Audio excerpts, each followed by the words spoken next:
Okay, this is Mark from Metal Forever. We're here with Hedi and Carla from the Butcher Babies. We're in Leesburg, Virginia. So thanks so much for talking with me tonight. I really appreciate it. It's really an honor to meet you guys. Absolutely. So anyway, first thing I wanted to ask you all, I know you have a new CD on the streets. You've been on the road for a long time. But I also wanted to just talk a little bit about when you got started. So I know you kind of did the whole Wendy O. Williams thing, the Plasmatics. You talked a lot about that. But what I was curious more about was when you decided to kind of go into metal, like, how did you decide what kind of style of metal you all wanted to play? So that was the first question. Well, it's interesting because when Carla and I first decided to quit the cover band and create our own, one thing we bonded on was our love for metal. So that was an easy choice to, go into the heavy music. It was what we've always wanted to do. But we love different styles of metal. Every single person in the band loves different styles of metal. So we thought, let's combine it all. It's just a metal band, subgenres here. I think we just kind of let the ball bounce wherever it wanted to go, and we created kind of a unique, different kind of sound. And you can't really classify it as something. Yeah, I always think it's cheesy when people start a band and they say, I want to make this kind of thing. It's like you don't know until you get in a room with people and you start playing together what is going to come out. You really don't know. And that's part of the magic of being a musician and starting a band and with your friends and doing it. Being in a band, it's just that. It's a band. We are 5 people, and not one person dictates how things go. It's a group decision. It's a very collective decision. We all bring our influences into it, so it's really fun. Cool. So the same lineup since the beginning, right? Mm-hmm. Pretty much. Okay, the same lineup. And then you go EPs out on the streets, well received. I think that's when Mayhem kind of came around for you all, and then from there you go right into like the Goliath writing session. So can you just talk about a little bit about that transition? What were you trying to do when you grew to Goliath, and talk about how it kind of started going from there? Well, actually, we were on the Mayhem Festival when Goliath came out. So, we played a lot of local shows in Los Angeles. We really built a strong following in Los Angeles.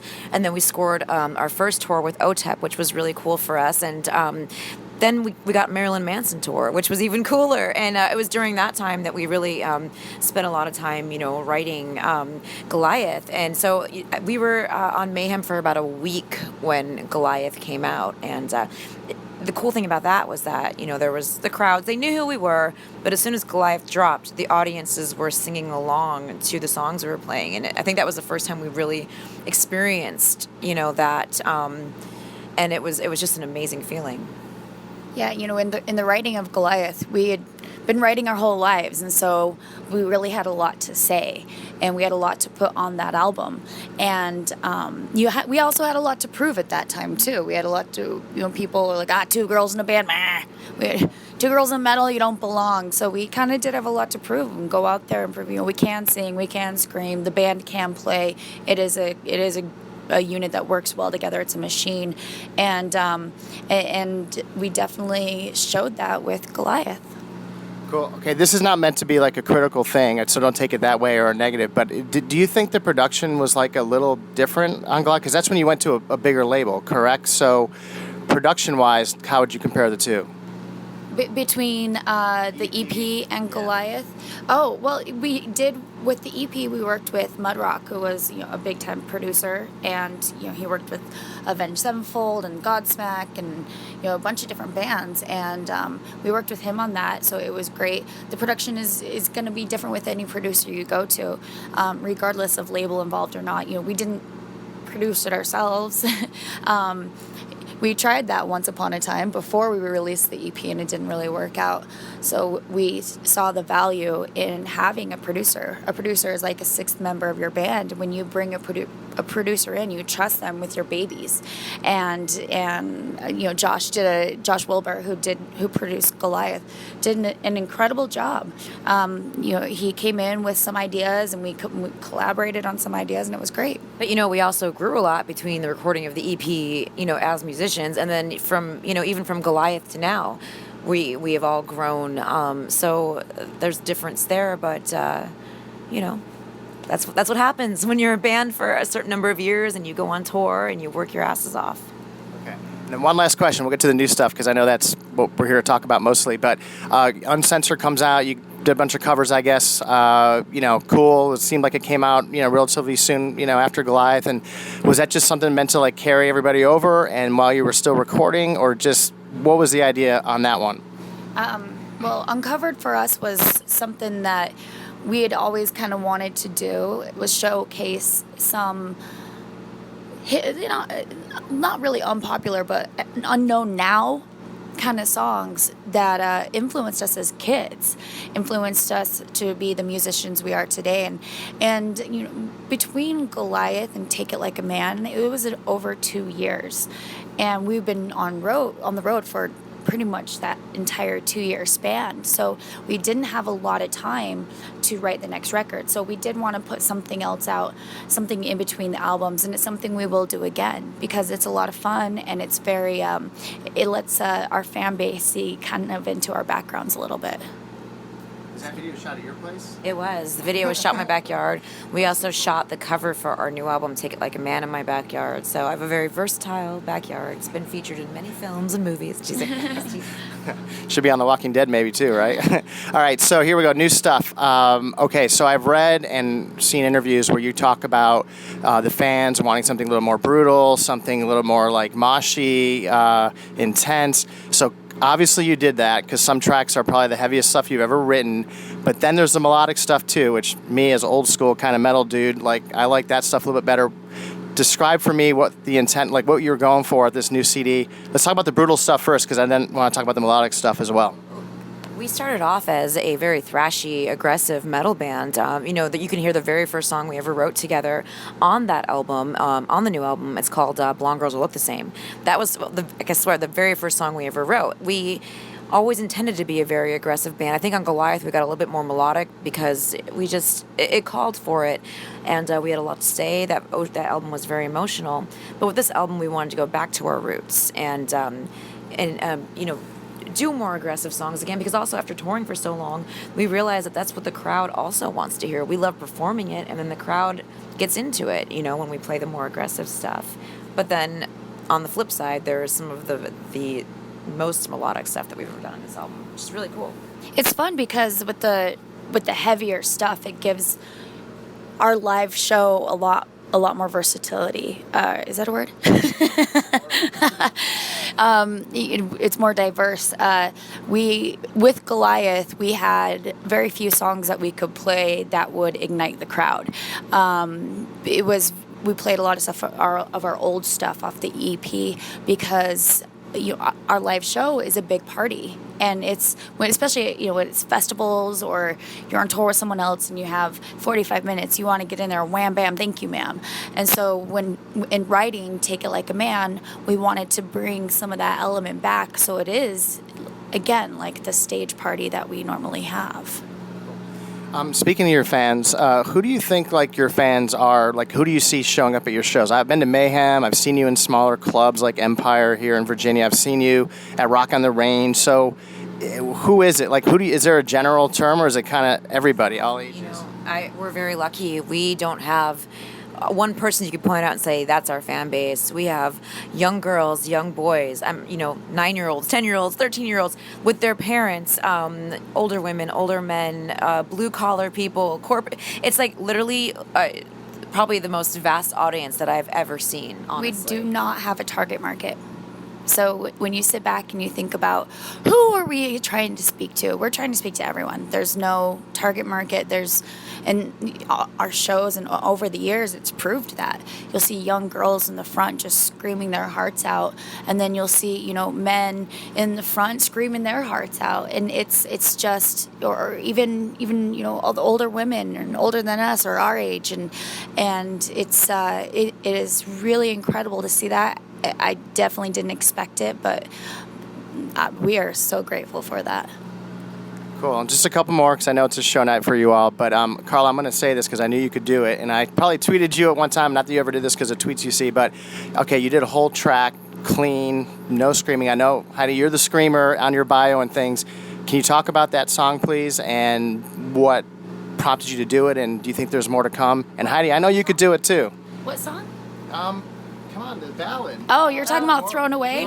Do you know that we both do everything, right? We both scream and we both sing. Yeah. No, both your vocals are on that track? Yeah. Oh, I'm sorry. Yeah, no. We don't ever do a song with just one person's vocals ever. There's a reason that we're a dual lead singer band, because we both do everything, and most of our fan base can clearly tell a difference between our voices. Even in the Magnolia songs. Boulevard, I sang the chorus in that, and we both do screaming and singing. Yeah, So- it's very yeah. So in Thrown Away, I do the choruses and the bridges, and we harmonize some on it, and then she does the verses. I do the verses and everything. And for us, I think Thrown Away was kind of an accident. We didn't go out and set to put that on there.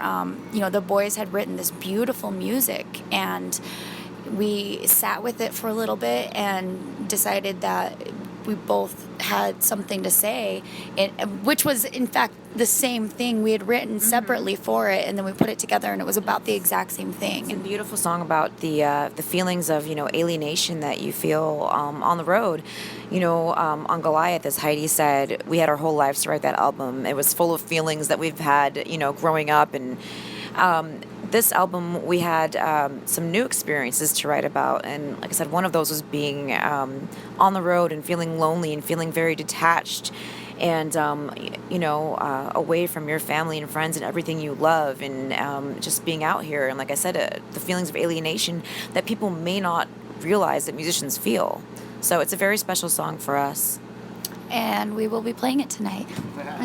Awesome. So maybe that's a good thing to do interviews like this, in the sense that, like, I can usually tell your voices apart during the heavy stuff, but I kind of thought that was a solo performance by you, Carla, and Heidi, I didn't know you sang it, so it's an amazing song. In the cleansing, You do some of the chorus parts in the cleansing as well, both. I do the singing in it, yeah. Okay, so you. It's so funny because I don't. It's funny how people try and distinguish between, but we both sing, we both scream, and we do different styles of singing, different styles of screaming. So it works really well to harmonize with each other in those different styles. So it's really so fun. maybe pay attention tonight when we're playing live. All right, well, I didn't see it live yet. I'm sorry. You've just been out this new album, kind of not that long. I'm sorry. It's okay. No, it's I feel terrible. I thought I did my homework. No, it's a common thing. Don't worry about it. It's fine.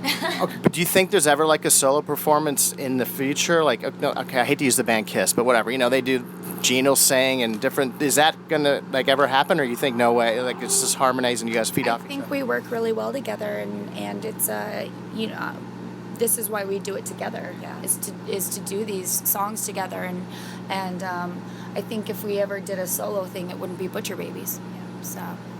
Do you ever see spin-off stuff happening potentially, or CDs that are like you sing clean more, or like do you think it's just always gonna? I'm gonna just. It is so hard to make a band work. Yeah. And to, there's so many bands, and we're so lucky to be doing what we're doing. So, talking about spin-offs and doing this or doing that, it's just kind of silly. Like we are so, lucky to be out here, and it's it does take a lot to make a band work, and you have to dedicate your full attention to it. Full attention.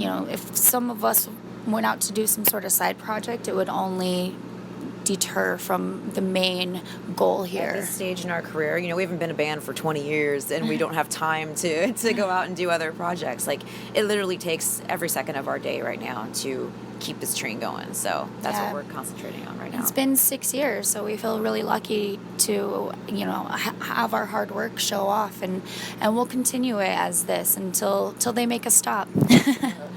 All right, and then, this a whole different subject that we could say for maybe a different day, but the business side of things, because I actually heard this Eddie Trunk show, and he had a lot of the former musicians on and current musicians talking about how difficult it is. But just last question, you guys have been on the road for a long, long time, touring like crazy.